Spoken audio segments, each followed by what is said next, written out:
Comrades, 6 గ్యారెంటీలు అమలు కోరుతూ సిపిఎంఎల్ న్యూ డెమోక్రసీ ఆధ్వర్యంలో మనమంతా వచ్చాం. ఇవాళ ఈ రాష్ట్ర ముఖ్యమంత్రి అనేక హామీలు గుప్పించిండు. తెలంగాణని కోరలేదు, జై తెలంగాణని ఎన్నడూ అనలేదు. సమైక్యవాదంతో సీమాంధ్ర సమైక్య నినాదం ఇచ్చాడు. సీమాంధ్ర పాలకులకి తొత్తుగా నిలిచాడు.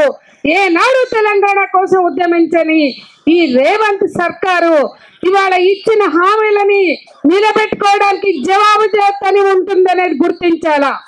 నువ్వు తెలంగాణ జరూరానా అని నీ టూరిజం శాఖతో పిలుపునిచ్చి ఇవాళ మే 7 నుండి ప్రపంచ సుందరి పోటీలకి హైదరాబాద్ ని వేదిక చేస్తున్నావు.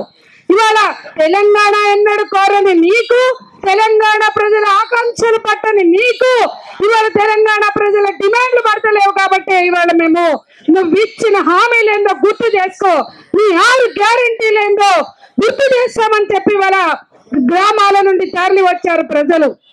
6 గ్యారెంటీలతో పాటు 7వ గ్యారెంటీ ఇస్తాను అయ్యా. 7వ గ్యారెంటీ ప్రజాస్వామిక పాలన, ప్రజాస్వామ్యబద్ధంగా పాలన చేస్తాను. గత పాలకులు ప్రజాస్వామిక హక్కుల్ని హరించి వేశారు, ప్రజల గొంతుకుని చిరిమేశారు, సమూహాలని కదులనివ్వలేదు అని చెప్పి చాలా మాట్లాడినావు. మా ఎంబడొచ్చినావు ఇదే ధర్నా చౌక్ లో, ప్రతిపక్షాలుగా ఇదే ధర్నా చౌక్ లో ఎర్ర జెండాలు పోరాడినప్పుడు వామపక్ష విప్లవ పార్టీలతో కలిసి పోరాటాలకు వచ్చావు. మరి ఇవాళ నువ్వు ఇచ్చిన 6 గ్యారెంటీలు ఏమైనాయి? నీ 6 గ్యారెంటీలు అమలు చేయడంలో లేదా నువ్వు ఇవ్వని గ్యారెంటీ చాలా అమలవుతున్నాయి ఈ రాష్ట్రంలో. 6 గ్యారెంటీలు ఇచ్చినావు, మద్యం గ్యారెంటీ ఇవ్వలే, మందు గ్యారెంటీ ఇవ్వలే, గంజాయి గ్యారెంటీ ఇవ్వలే. తెలంగాణ అంతా గంజాయి వాడుతుంది, మాదక ద్రవ్యాలు, మందు, ఇవాళ గ్రామాల్లో సైతం డ్రగ్స్ వస్తున్నాయి. గంజాయి మత్తుతో, మద్యం మత్తుతో తెలంగాణ అంతా కూడా నువ్వు ఏ గ్యారెంటీ ఇచ్చినావని ఇవాళ ఈ రాష్ట్రాలలో మద్యం మత్తులో ముంచెత్తుతున్నావు.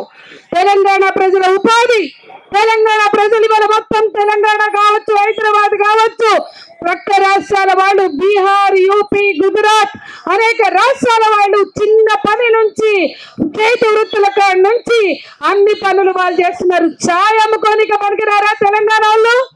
ఇల్లు కట్టడానికి పనికిరారా? మొత్తం ముంబై నగరాన్ని కట్టింది తెలంగాణ కూలీలు. ముంబై నగరం నిర్మించింది మొత్తం పాలమూరు లేబర్ అని మనం తెలంగాణ ఉద్యమంలో చెప్పుకున్నాం. తెలంగాణ ఉద్యమంలో ముంబై పోయి, సూరత్ పోయి మాట్లాడినాం. ఇవాళ తెలంగాణలో కూలీలు ఎవరు? మొత్తం పక్క రాష్ట్రాల కూలీలు. ఇతర రాష్ట్రాల కార్మిక వర్గం ఎక్కడ ఉన్నా మనం గౌరవిద్దాం. కానీ తెలంగాణ ప్రజల ఉపాధి భద్రత సంగతి ఏమైంది? ఏ పథకం మీ దగ్గర ఉంది? తెలంగాణ ప్రజల ఉపాధి కోసం అవసరాని పని, కంసలాని పని, టైల్స్ పని, అన్ని పనులు పక్క రాష్ట్రాల వాళ్ళు వచ్చి చేస్తే తెలంగాణ ప్రజలు ఏం పెట్టుకుని తింటారు, ఏం పని చేసుకుని బతుకుతారు? నువ్వు ఇచ్చే ఉచితాలతో బతికితే సరిపోయిందా? నీ ఉచితాలతో వాళ్ళ బతుకులు వెళ్ళాలన్నా? ఉపాధి హామీ, ఉపాధి భద్రత ఇవ్వకుండా, ప్రజలు ఆత్మగౌరవంగా జీవించే హక్కును గుర్తించకుండా, ప్రజలు పని చేసుకునే ఆత్మగౌరవంతో వేతనం పొంది బతకకుండా నువ్వు తెలంగాణ పాలన, అడుగు తినే పాలన చేయవలసిన అవసరం లేదు. తెలంగాణ ప్రజల్ని ఉచితాలతో ఉచితంగా బస్ ఎక్కి నువ్వు ఇచ్చే ఉచితాలతో బతకాలని కోరుకుంటే నువ్వు ఇవాళ ఇంకో తెర పరిపాలన కొనసాగించినట్లే అని చెప్తూ మరో ముఖ్యం, ఇవాళ ఈ హైదరాబాద్ వేదికని అందాల పోటీల వేదికగా మారుస్తున్నావు. తెలంగాణ ప్రజలు ఇవాళ ఈ హైదరాబాద్ లో ఏ సమస్యల్ని ఎత్తి చూపించారో పట్టించుకోలేదు. కానీ భారతదేశంలో తెలంగాణని ఆదర్శంగా నిలబెట్టడానికి ప్రపంచ సుందరి పోటీలు ఇక్కడ నడిపిస్తానని మే 7 నుంచి మే 31 వరకు 72 ప్రపంచ అందాల పోటీలు నడపడానికి తెలంగాణ హైదరాబాద్ ని వేదిక చేసి ఇవాళ తెలంగాణ ప్రైడ్, తెలంగాణ ప్రతిభను చాటుతాను. రేవంత్ రెడ్డి నువ్వు గుర్తు పెట్టుకో, అందాల వేదికలు పెడితే తెలంగాణ ప్రతిభ కాదు.